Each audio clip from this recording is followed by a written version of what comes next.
என் வீட்டில் இன்னொரு எஸ்கே, நாங்கள் தான் அவரை எஸ்கே சரத்குமார் இந்த படம் பண்ண மாட்டேன்னு சொல்கிறப்ப அவர் ஏதோ யதார்த்தமாக இந்த கதையை கேட்டு அப்பா என்னை வந்து ரொம்ப கன்வின்ஸ் பண்ணி நீ பண்ணி என்ன இது ரொம்ப நீ பண்ண மாட்டேன்னு சொல்ல ஐயோ ஸ்டூபிட். உண்மையை சொல்ல போனால் இது ரஜினிகாந்த் நடிக்க வேண்டிய படம்.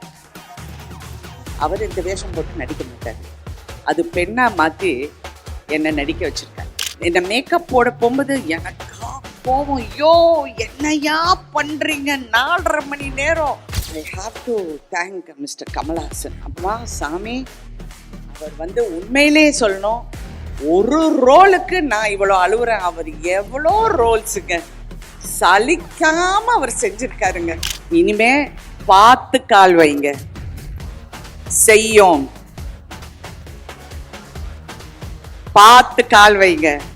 சினிமாங்கிறது வந்து லக்ல வந்துடும், ஆனா தக்க வைக்கிறது வெறும் டேலண்ட் மட்டும்தான். ஒரு பிள்ளையா உன் தாயை எப்படி பார்க்கணும், உங்க பெற்றோர்களை எப்படி பார்க்கணுங்கிற மிகப்பெரிய மெசேஜ் கமல் சார் என்கிட்ட சொன்னாரு.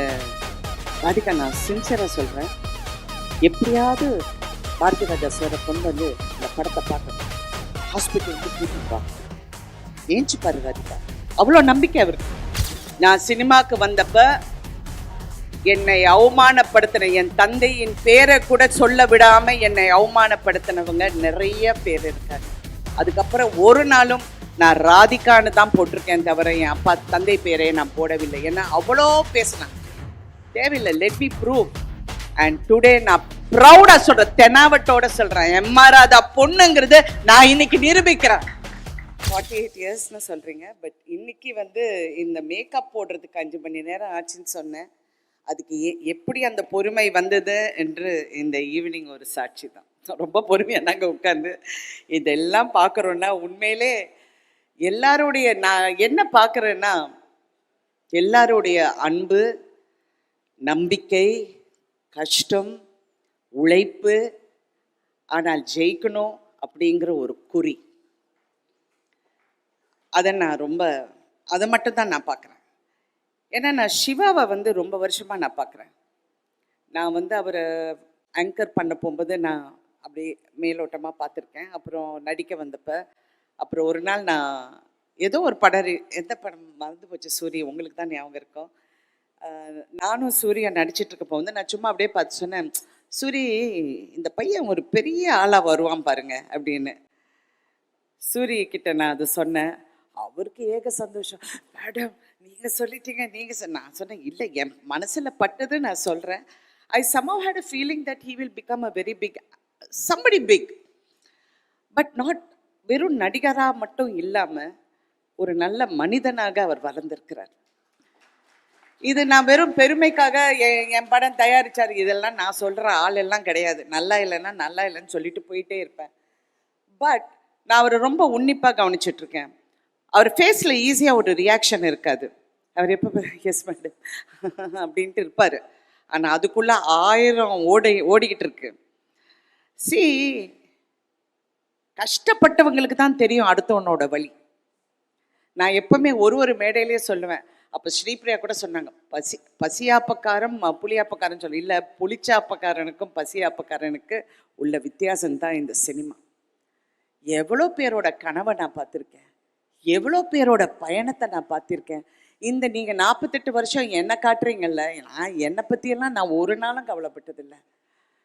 நான் வந்து எல்லாருடைய பயணம், எவ்வளோ ஹீரோஸ், எவ்வளோ டைரக்டர்ஸ், எவ்வளோ ப்ரொடியூசர்ஸ், நான் இன்றைக்கும் நான் எப்போ நினைக்கிறது வந்து, ஏன்னா நானும் ப்ரொடியூஸ் பண்ண ஆரம்பித்ததுலேருந்து எனக்கு ப்ரொடியூசர்ஸ் மேலே தனி மரியாதைங்க. நான் முன்னெல்லாம் நானும் ஸ்ரீபிரியா பேசப்போ வந்து, ஏங்க ஏவிஎம் சரவணன் சார் எப்போ பார்த்தாலும் கையை கட்டி நிற்கிறாரு அப்படிங்கிறது நாங்கள் 2 பேரும் அதை டிஸ்கஸ் பண்ணியிருக்கோம். அதோட முடிவு நான் வந்து ஓப்பனாக இப்போ மேடையில் சொல்ல முடியாது. அவருடைய ஆத்மாக்கு நான் வணங்குறேன். ஏன்னா அந்த கையை எடுத்து விட்டால் எல்லாம் எடுத்துகிட்டு போயிடுவாங்கங்கிற ஒரு பயத்தில் தான் இருந்திருப்பார். ஏன்னா that is how cinema industry works, it operates. Talent ஒன்று தான் நம்மளை காப்பாற்றும். லக்கு வேணும் ஃபஸ்ட்டு வரதுக்கு.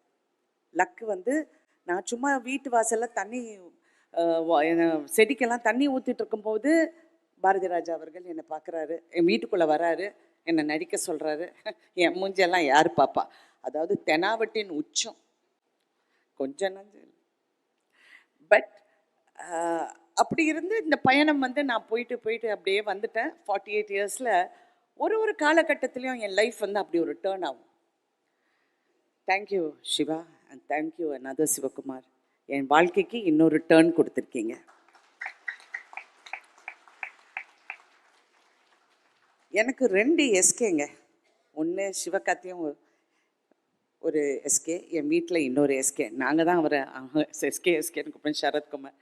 இந்த படம் பண்ண மாட்டேன்னு சொல்கிறப்ப அவர் ஏதோ யதார்த்தமாக இந்த கதையை கேட்டு அப்பா என்னை வந்து ரொம்ப கன்வின்ஸ் நீ பண்ணி என்ன இது ரொம்ப நீ பண்ண மாட்டேன்னு ஐயோ ஸ்டூபிட் அப்படி இதெல்லாம் சொல்லி அப்புறம் நம்ம யோசிக்க ஆரம்பிச்சு அப்புறம் நிறைய எல்லாருமே பேசிட்டாங்க, இந்த படத்தோட பயணத்தை பற்றி பேசிட்டாங்க. நானும் வாய் வலிக்க எல்லா டிவிலையும் பேசிட்டேன். So I just want to admire the spirit. இந்த படம் வந்து எனக்கு கதை தெரியும். இந்த படத்தை நான் ஒரு 3 நாளுக்கு முன்னாடி கமல் சார் பார்க்கும்போது நானும் பார்த்தேன். நான் அந்த படத்தை ரொம்ப ரசித்தேன், அதாவது சிரித்தேன். பட் அதையும் மீறி நான் பார்த்தது வந்து இது வந்து உண்மையை சொல்லப்போனால் இது ரஜினிகாந்த் நடிக்க வேண்டிய படம். அவர் இந்த வேஷம் போட்டு நடிக்க மாட்டார். அது பெண்ணாக மாற்றி என்னை நடிக்க வச்சுருக்காங்க. Actually that's how I look at it. ஏன்னா நான் ஒரு மாசு. நீங்கள் யாராவது சிந்திச்சு பார்ப்பீங்களா? இந்த கிழவி, தாய் கிழவி வந்து ஒரு ரஜினிகாந்த் ரேஞ்சில் வந்து கொண்டு போயிட்டாங்க படத்தை. I look at it and எனக்கு என்ன இதில் வியப்புனா இந்த சிவகுமார் தான். இந்த பையன் ஒரு வார்த்தை கிடையாதுங்க. என்னை மேக்கப் போட போகும்போது எனக்கா கோபம், ஐயோ என்னையா பண்ணுறீங்க, 4.5 மணி நேரம் உட்காந்து தேய்ச்சி அந்த காதை குத்தி, ஐயோ வாயில் இது அந்த வாய்க்குள்ள அந்த இதெல்லாம் போட்டு கண்ணு அப்படியே பார்த்தா I have to thank mister Kamal Haasan. அப்பமா சாமி, அவர் வந்து உண்மையிலே சொல்லணும், ஒரு ரோலுக்கு நான் இவ்வளோ அழுவுறேன். அவர் எவ்வளோ ரோல்ஸுங்க சலிக்காம அவர் செஞ்சிருக்காருங்க. அந்த இடத்துல யார் திட்டு வாங்கினாங்கல்லாம் நான் அந்த கதைக்கே நான் போல. அவர் வந்து அதெல்லாம் அவ்வை ஷமிக்கெல்லாம் எனக்கு சொல்வார், 3 ஹவருக்கு அப்புறம் அப்படியே கொட்டும் அந்த மேக்கப்பு, அப்படியே விழுந்துடுமா, அதெல்லாம் பிடிச்சிக்கிட்டு அப்படியே நடிப்பாருன்னு. Oh my God, hats off to that person, hats off to Kamal Haasan. அவர் தான் என்னை இன்ஸ்பயர் பண்ணார் இந்த கதையை பண்ணுறதுக்கு. அவர் எப்போவுமே சொல்வார், ராதிகா நீ தெரியக்கூடாது, அந்த கேரக்டர் தான் தெரியணும்னு. என்றைக்கோ ஒரு நாள் ஏதோ யதார்த்தமாக சொல்லிட்டாரு, அது என் மைண்டில் ஒட்டிக்கிச்சு. ஸோ ரிவர்ஸ் ஆஃப் ரோல்ஸ், அதுதான் நான் தாய் கிழவி அப்படின்னு நான் சொல்லுவேன். ஆனால் இது எல்லாம் வந்து வேறங்க. நான் நடித்தது ஓகே, எல்லாமே ஓகே, நான் நடிச்சிட்டேன், முடிச்சிட்டேன், எல்லாம் ஓகே. கால் உடைஞ்சது அந்த வழியோட நான் நீங்கள் நம்ப மாட்டீங்க, படம் பார்க்கும்போது தான் என் கூட நடித்தவங்க பேர் கொஞ்சம் சொல்கிறீங்களான்னு நான் கேட்டேன். ஏன்னா அவ்வளோ வலி. அவங்க வந்து என்கிட்ட பேசினா இல்லை அப்படிம்பேன். ஏன்னா வழியில் வார்த்தை கூட வராது, அவங்க பேரை தெரிஞ்சுக்கிறதுக்கு கூட எனக்கு முடியல. அவ்வளோ பெயினோட நான் வந்து சரி ஒரு ஷூட்டிங் என்னால் நிற்கக்கூடாது. ஏன்னா நானும் ஒரு ப்ரொடியூசர், அடுத்த ப்ரொடியூசர் கஷ்டப்படக்கூடாது. அதுவும் இது ஒரு ஒரு ஒரு ஒரு ரொம்ப கட்டுக்கோப்பாக ஒரு மாதிரியா ஒரு பேஷனோட பண்ணுற படத்தை நம்ம ஸ்பாயில் பண்ணக்கூடாதுன்னு நான் வாயை மூடிக்கிட்டு போய் நடித்தேன். இதுக்கு எல்லாம் ஹீரோ வந்து சிவகுமார் முருகேசன் தான்.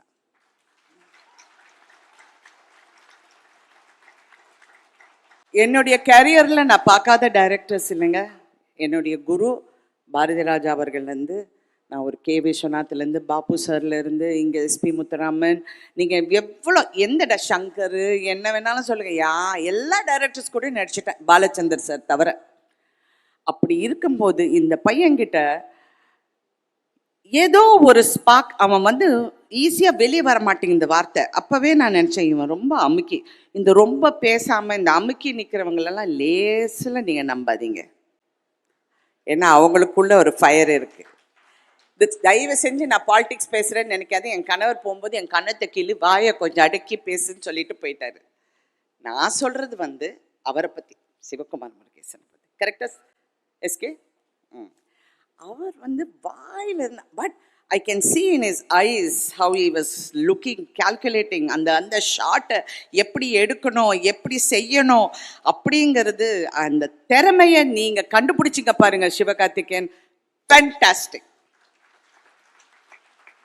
அதே மாதிரி அந்த எஸ்கே, அதாவது சிவகுமாரும் ஒரு டேலண்ட்டும் என்கிட்ட வினீஷ் பத்தி சொல்ல போகுது. மேடம் நீங்க அவரை நம்புங்க, சிறப்பா பண்ணுவார்னு என்கிட்ட வந்து சொல்றாரு. நான் அப்படி பார்க்க, ஏன்னா நாங்க பாம்பே, லாஸ் ஏஞ்சலஸ் இதெல்லாம் பேசிட்டு இருக்கும் போது, அவங்களுக்கெல்லாம் தாய்க்கிழவி எப்படியா தெரியும், நம்ம ஊர் தாய்க்கிழவி நம்ம. அப்போ சொல்றேன், வினீஷ் மேடம் நீங்க ஒரு வாட்டி ட்ரை பண்ணுங்க மேடம். அந்த sincere attempt to recognise talent ஒரு டைரக்டர் கிட்ட இருக்குன்னா, தட் மீன்ஸ் இது உங்கள் முதல் அடி. இனிமே பார்த்து கால் வைங்க, செய்யும் பார்த்து கால் வைங்க. சினிமாங்கிறது வந்து லக்ல வந்துடும், ஆனா தக்க வைக்கிறது வெறும் டேலண்ட் மட்டும்தான். அதை நான் நம்புறேன். சில டைம் நம்ம நினைப்போம், சிவா நான் உனக்காக தான் இந்த படம் ஒத்துக்கிட்டேன், உன் மூஞ்சியை பார்க்க பார்க்க எனக்கு பரிதாபமா இருக்கு. வந்தாங்க நிற்பேன், மேடம் எப்படியாவது இந்த கதை பண்ணுங்க மேடம் ப்ளீஸ் மேடம். பயா அப்படிப்பேன். நான் எல்லாம் பண்ண மாட்டேன். கிழவி என்ன கிழவி வேஷம், ஏதோ சித்தி கித்தி பாஞ்சாலின்னு கூப்பிடுறாங்க, இப்போ தாய் கிழவின்னு கூப்பிடுவாங்க, அதெல்லாம் பண்ண மாட்டேன். அப்படி எனக்கு இருக்கிற இந்த லோலா இருக்கு ரொம்ப ஓவர். பட் இருந்தால் கூட அவ்வளோ பொறுமையாக, ஆனால் என்னை அப்படியே பார்த்துக்கிட்டு இருப்பா போல. இல்லை மேடம் இது ஒன்றும் இல்லை மேடம், இட்ஸ் ஓகே, அப்படி தான் மேடம், எல்லாம் ஓகே, அப்படியே சொல்லி சொல்லி வேலை வாங்கினார் சிவா. ஐ மீன் இன்னொரு சிவா, வெரி குட் சிவா. நீங்கள் வந்து அந்த உங்களுடைய ஒவ்வொரு டெக்னீஷியனும், ஒரு மியூசிக்லேருந்து உங்கள் கேமராமேன் எப்படி ஒர்க் பண்ணாருங்கிறது நான் பார்த்தேன். ரியலி உங்கள் அசிஸ்டன்ட்ஸ் எப்படி ஒர்க் பண்ணாங்கங்கிறது நான் பார்த்தேன். நானும் எவ்வளோ படம் பார்த்துட்டேன். பட் இதுதான் உழைப்புங்க. அதை விட சிவகார்த்திகேயன் அவருடைய டீம், கலையா இருக்கட்டும், ராகுலா இருக்கட்டும், அதாவா ஐயா எல்லாம் கையை தூக்குங்கப்பா, உண்டேன் ஐயான்னு சொல்லுங்கப்பா, எல்லாம் பா அப்படியே என்ன அப்படி இப்படி இப்படி இப்படி இப்படி கூட்டிட்டு போய், ஏன்னா அவங்களுக்கு பயம் நான் பாட்டுக்கு ஏதாவது போயிடுவேன், ஏன்னா இந்த மேக்கப் பார்த்து நான் ஏதாவது டென்ஷன் ஆகிடுவேங்கிற அவங்களுக்கு டென்ஷன். பட் ஓகே, இதெல்லாம் படத்தை பற்றி, படத்தோட கதையை பற்றி நான் சொன்னேன். இது ஒரு ஃபீமேல், ஒரு ஹீரோ பண்ண வேண்டிய கதை நான் பண்ணிட்டேன். பட் இதில் ஒரு மெசேஜ் வந்து, எல்லாரும் சொல்கிறாங்க நம்ம அம்மச்சி வந்து உயிரோடு இருந்திருந்தா இப்படி சொல்லுவாங்க, எங்கள் பாட்டி இருந்திருந்தா இப்படி சொல்லுவாங்க. கிடையாது. இது வந்து ஒரு பெண் வலியை வந்து உணர்ந்த ஒரு பெண் சொல்ற கதை, இது சொல்ற மெசேஜ், இது ஒரு தாயா சொல்ற மெசேஜ், இது ஒரு புள்ளையா உன் தாயை எப்படி பார்க்கணும், உங்க பெற்றோர்களை எப்படி பார்க்கணுங்கிற மிகப்பெரிய மெசேஜ். எனக்கெல்லாம் அப்படியே ஷாக் ஆயிட்டேன் நான் அதை பார்க்க போது. இதெல்லாம் நான் கதையில கேட்டிருக்கேன், பார்த்துருக்கேன். பட் இந்த படத்துல அதை நீ சொன்ன விதம், அந்த இடத்துல அந்த கதாபாத்திரத்தை நீ எப்படி, அந்த பாலமுருகன் கேரக்டரை அந்த இடத்தை எப்படி நீ கொண்டு வந்து நிறுத்தி, எப்படி அடுத்தவங்களுக்கு அந்த பயணத்தை வந்து அப்படி கொண்டு போறீங்களோ, எக்ஸலண்ட், வெரி நைஸ். நான் யூஸ்வலாக என்னுடைய படங்களை பற்றி நான் ரொம்ப பேச மாட்டேன், because I think content should speak, but I want to speak about this film. இது வந்து பெண்ணை பற்றி புகழ்ந்து, அதான் ஸ்ரீபிரியா சொல்கிற மாதிரி பெண்களை பற்றி எவ்வளோ பேர் படம், அதெல்லாம் இல்லைங்க, எல்லாரும் அப்படிதான். அது வந்து நம்ம எப்படி அங்கே சண்டை போட்டு அந்த இடத்துல எப்படி நிற்கிறோங்கிறது தான் அந்த பெண்ணோட அந்த இடத்த வந்து நாங்கள் பிடிக்கிறோம் பாருங்க, அங்கே தான் நாங்கள் நிற்கிறோம்.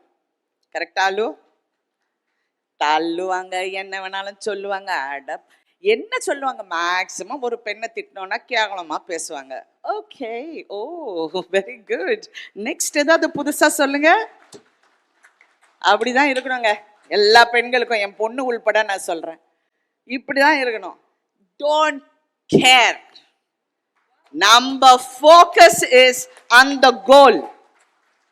நான் நிப்பேன், நான் ஃபர்ஸ்ட் சினிமாவுக்கு வந்தப்போ நான் ஒரு இந்த நான் நிற்கிறேன், இப்படி நிற்கிறேன், பின்னாடி நிற்கிறேன், பாரதி ராஜா சார் பின்னாடி. அவங்க சொல்கிறாங்க, ஐயா ஒரு மிகப்பெரிய ப்ரொடியூசர் சொல்கிறாரு, சார் இந்த பொண்ணு வந்து இந்த ஒரு படத்துக்கு ஓகே சார், இதுக்கப்புறம் இது அவ்வளோலாம் தாங்காது சார். அந்த கம்பெனியில் மிகப்பெரிய படங்கள், அதிக படங்கள் பண்ணவர் நான். இது நான் வந்து ஒரு திமிர்லையோ ஒரு தெனவட்டிலையோ பாரு என்ன சொன்னா நான் அப்படியெல்லாம் சொல்ல. என்னுடைய நம்பிக்கை அங்க போய் என்னை நிறுத்திச்சு பாருங்க, அதைத்தான் நான் சொல்றேன். சில டைம் வாழ்க்கையில நிறைய ஏமாற்றங்கள் எனக்கு வந்து என்ன அவமானப்படுத்தின மாதிரி I don't want to go into it. நான் எனக்கு செல்ஃப் சிம்பத்தி எல்லாம் கிடையாது. சில டைம் அதை வந்து என்னை தாண்டி போயிடும். எனக்கு வர வேண்டியது வாழ்க்கையா இருக்கட்டும், படமா இருக்கட்டும், எதுவா இருந்தாலும் எனக்கு இந்த வாழ்க்கை அப்படின்னு நினைக்கும் போது அது தாண்டி என்னை போகும்போது நான் எங்க ஜெயிக்கிறேன்னு தெரியுமா? தாண்டி போச்சா, okay, something better is there. That is what I am here for. I want இந்த படத்துல வந்து எல்லாரும் என்ன பாராட்டுறாங்க. Thank you so much, thank you thank you thank you. But என் பொண்ணு சொல்ற மாதிரி உங்களுக்கு காம்ப்ளிமெண்ட்டே வாங்க தெரியாது மாமா, அப்படியெல்லாம் ஒன்றும் கிடையாது. அடுத்த ஹீரோயின்ஸ், அடுத்த வர தலைமுறை இதெல்லாம் பார்த்து நம்மளும் ஒரு நாள் இதை மாதிரி வேற கேரக்டர்ஸ் பண்ணணும், இந்த மாதிரி நாங்களும் தாக்கு பிடிச்சி நிற்கணுங்கிற மன தைரியமும் நம்பிக்கையும் எல்லாருக்கும் வரணும். இது நான் சினிமாவில் இருக்கிறனால நான் சொல்கிறேன், என்னுடைய துறை சார்ந்து. பட் எல்லா துறையில் இருக்கிற பெண்களும் இந்த மாதிரி இருக்கணுங்கிறது என்னுடைய ஆசை. அண்ட் தட் இஸ் தாய் கிழவி. ஸ்ரீபிரியா கூட சண்டை போடாங்க, என்ன ராதிகா இங்கே இருக்கிற அத்தனை பேர் சொன்னாங்க, சிவா நீங்கள் கூட எனக்கு சொன்னீங்க எல்லாரும் நேஷனல் அவார்ட் சொல்கிறாங்க மேடம், உங்களுக்கு நேஷனல் அவார்டு. மனிதன் கொடுக்கறது தான் என் அவார்டு, எனக்கு கடவுள் வேறெல்லாம் கொடுத்துட்டாரு. புருஷன் மிரட்டிட்டு போயிட்டாரு, ஒன்றும் பேசாத, வேற யாரோ பணம் போட்டு படம் எடுக்கிறாங்க, அவங்க படத்தை நீ கெடுக்காத வாயை திறந்து இப்படியே என்ன சொல்லி சொல்லி நான் கொஞ்சம் காம் ஆயிட்டேன். கமல் சார் என்கிட்ட சொன்னார், ராதிகா நான் சின்சியராக சொல்கிறேன், எப்படியாவது பாரதி ராஜா சாரை கொண்டு வந்து இந்த படத்தை பார்க்க வை, ஹாஸ்பிட்டல்லேருந்து கூட்டிகிட்டு வா, ஏஞ்சிப்பாரு ராதிகா, அவ்வளோ நம்பிக்கை அவருக்கு, அவர் ஏஞ்சிடுவார் கண்டிப்பாக, நான் சொல்கிறேன்னு. சார் அவரை அப்படியெல்லாம் கூட்டிகிட்டு வர முடியாது சார் அப்படின்னு. யா அந்த மிகப்பெரிய வருத்தம். ஏன்னா ஃபஸ்ட்டு படம் அந்த கிளி என்னோடது, என் டைலாக் நான் சொல்ல போகும்போது இல்லைம்மா நீ சாதாரணமாக சொல்லுன்னு சொன்னார். ஒன்று நான் டைலாக் பேசுவேன், இல்லைன்னா கை தூக்குவேன், இது ரெண்டு கலந்து என்னால் பண்ண முடியாதுன்னு சொன்ன இந்த நடிகை இன்னைக்கு தாய் கிழவியா, அவர் தாயாரை அவங்க மாதிரி நிறைய இருக்கணும்னு நினச்சேன். அவங்க பேர் கருத்தம்மா, அவங்க மாதிரி இருக்கணும்னு நினச்சேன். அவர் ஸ்டில்லு பார்த்தாரு கடைசியாக, எங்கள் அம்மா இறந்தப்ப அவர் வந்தார், வந்து இந்த ஸ்டில்லை பார்த்து அப்படி அழுதாரு, நீயாடி இதெல்லாம் பண்ணுற அப்படின்னு கேட்டார். ஏன்னா நான் தினம் அவர் கூட சொல்வேன், ஏன் சார் என்ன நடிக்க வைக்கிறீங்க, போர் சார் இதெல்லாம் அப்படிம்பேன். யார் சார் என் மூஞ்சியெல்லாம் பார்ப்பாங்க, அப்படியெல்லாம் கேட்டு நான் வந்திருக்கேன். ஸோ அவர் இன்னைக்கு இந்த படம், ஐ ஹோப் கடவுள்கிட்ட அவர் நல்லா வந்து இந்த படத்தை பார்ப்பாருங்கிற நம்பிக்கை எனக்கு எப்போ இருக்குது. ஆனால் எல்லாத்துக்கும் மேலே என்னை இவ்வளோ தூரம் ஒரு நடிகையாக்குன என் தாயார். எனக்கெல்லாம் ஆம்பிஷனே கிடையாதுங்க, நான் பாட்டுக்கு என் வேலை உண்டு, ஒரு புக்கை படிச்சுக்கிட்டு போயிட்டே இருப்பேன். என் மதர் இதை பார்க்கலைங்கிற ஒரு வருத்தம் எனக்கு இருக்குது. பட் அவங்களுடைய பிளெஸ்ஸிங்ஸ் தான் இன்னைக்கு இவ்வளோ தூரம். நீங்கள் எவ்வளோ ஹீரோயின்ஸ் வந்து எல்லாரும் சொல்கிறாங்க வயசை பற்றி பேசுகிறாங்க, I am not interested. It's okay, என் ஏஜ் சொன்னால் என்ன பெரிய ப்ராப்ளம், ஒன்றும் இல்லை. Age is just a number, it is my mind, that has to be intact. அப்படி பார்க்கும்போது இந்த வயசில் ஹீரோயினா இன்னைக்கு கலையரசி அப்படிங்கிற அந்த பேர் போட போகும்போது எனக்கு எவ்வளோ பெருமை என்றால், டாக்டர் கலைஞர் அவர்கள் எனக்கு கொடுத்த பட்டம் கலையரசி. அவர் நிறைய பேருக்கு பட்டம் கொடுக்கலன்னு என் கணவர் என்கிட்ட சொன்னாரு, எவ்வளவு பேருக்கு கொடுத்துருக்காரு, நீ உனக்கு கொடுத்துருக்காரு அந்த பட்டத்தை, நீ வாங்கி நீ வந்து போடு அப்படின்னு சொன்னாரு. எனக்கு எப்பவுமே இந்த டைட்டில் முன்னாடி இதெல்லாம் போடுறதெல்லாம் எனக்கு கொஞ்சம் அதில் ஆர்வம் இல்லைன்னு வச்சுக்கோங்க. பட் இருந்தால் கூட இன்னைக்கு நான் ரொம்ப பெருமையா அவர் கொடுத்த பட்டம் கலையரசின்னு போகும்போது ஸோ இவங்களுடைய பிளெஸிங்ஸ் எல்லாமே எனக்கு ஏதோ ஒரு விதத்தில், முக்கியமாக நடிகவேல் எம்.ஆர். ராதா அவர்கள், நான் வந்து ஃபீமேல் எம்.ஆர். ராதாவை தான் நடிச்சிருக்கேன் கரெக்டாக, அவர் மாதிரி இருக்கிற அந்த ஷார்ட் அதுதான். இதில் வந்து நான் கொடுக்குற மிகப்பெரிய ட்ரிபியூட் என் தந்தைக்கு. நான் சினிமாவுக்கு வந்தப்ப என்னை அவமானப்படுத்தின என் தந்தையின் பேரை கூட சொல்ல விடாம என்னை அவமானப்படுத்தினவங்க நிறைய பேர் இருக்காங்க, நிறைய பேர் இன்னும் இருக்கிறாங்க. நான் என் அம்மா கிட்ட சொன்னேன், பேரே போடாதீங்கம்மா அப்படின்னு. எங்கள் அம்மா சொல்லுவாங்க. அதுக்கப்புறம் ஒரு நாளும் நான் ராதிகான்னு தான் போட்டிருக்கேன் தவிர என் அப்பா தந்தை பேரே நான் போடவில்லை. ஏன்னா அவ்வளோ பேசுனாங்க. தேவையில்லை, let me prove. And today நான் ப்ரௌடா சொல்றேன், தெனாவட்டோட சொல்றேன், எம்ஆர் ராதா பொண்ணுங்கிறது நான் இன்னைக்கு நிரூபிக்கிறேன். நான் யாருக்காகவும் நிரூபிக்கல. I don't want to prove you a point. I am proving to me and my family, my brothers and sisters a point. We are MR Radha's children. Thank you so much for giving me this platform. வாங்க போஸ் பாண்டி. போஸ் வா. போஸ் பாண்டி கணக்கா சொல்லுவான். என்ன சொல்லுவிய? நீங்க திருவிழாவை நடத்துங்க, நடத்தாம போங்க. மாசி கிளறிய மொட்டை அடிங்க, அடிக்காம போங்க. ஆனா தாய் கிளவி படம் போட்டா எல்லாரும் தியேட்டருக்கு வந்து பார்த்தே ஆகணும்.